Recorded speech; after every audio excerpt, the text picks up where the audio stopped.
არქეოლოგიური აღმოჩენა, რომელმაც შესაძლოა ხობის მონასტრის ისტორია შეცვალოს, იყო თუ არა საუკუნეების წინ მონასტრის ტერიტორიაზე არსებულზე უფრო დიდი ტაძარი და რომელიც საუკუნით თარიღდება ხუროთმოძღვრების ძეგლი.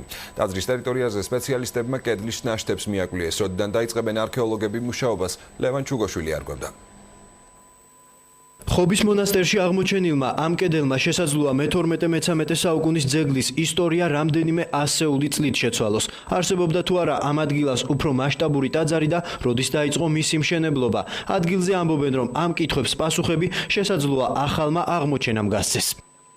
მე პირადად არქეოლოგებსაც ჩვენ მიგვაჩნია, რომ ის ამ ტაძრის რომელიც დღეს დგას, მისი თანადროული კი არა, ის უფრო ადრინდელი ნაგებობა იყო.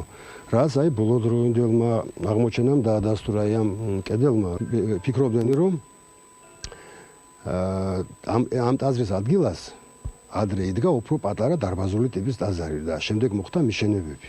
ახლა კი აღმოჩნდა პირიქით. რაც აღმოჩნდა ითხოვს სპეციალისტების შესწავლას. ანუ უნდა შეიქმნა ჯგუფი, რომელიც ჩვენ უნდა შედგებოდეს, ვფიქრობ, სავარაუდოდ არქეოლოგისგან, ხელოვნებათმცოდნისგან, არქიტექტორისგან, ანუ იმ სპეციალისტებისგან, რომლებიც არა მხოლოდ გათხრენ, არამედ გარკვეულ დასკვნებსაც დადებენ. რევაზ პაპუაშვილი ხობის მონასტრის ტერიტორიაზე მიმდინარე გათხრებში პირადად მონაწილეობდა. არქეოლოგი დარწმუნებულია, რომ აღმოჩენა ხუროთმოძღვრული კომპლექსის აშენების თარიღს შეცვლის. ტაძრის ისტორია შეიცვლება თუნდაც იმიტომ, რომ მე-12-მე-11 საუკუნის ტაძარი აგებული არის უფრო დიდი, უფრო გრანდიოზული და უფრო ძველი ტაძრის ნანგრევებზე. ცხადია, ის დიდი ტაძარი არ იქნებოდა 2 და 3 წელიწადში, არ აშენდებოდა და არ დაინგრეოდა.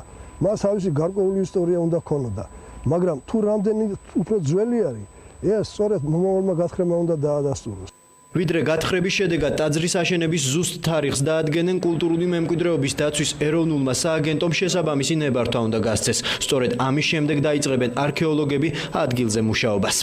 უნდა მომზადდეს ასევე განმარტებითი ბარათი და შესაბამისი დოკუმენტაცია, თუ რა ტიპის სამუშაოები მიმდინარეობს იქ, რა მოცულობები არის, დაახლოებით რა პერიოდის ძეგლთან გვაქვს საქმე, უშუალოდ ის ტერიტორია, სადაც უნდა გაითხაროს და ყოველივე ამის შემდგომ არქეოლოგიური კომისია აბსოლუტურად ყოველგვარი რაღაც სირთულეების გარეშე იძლევა არქეოლოგიურ ნებართვას.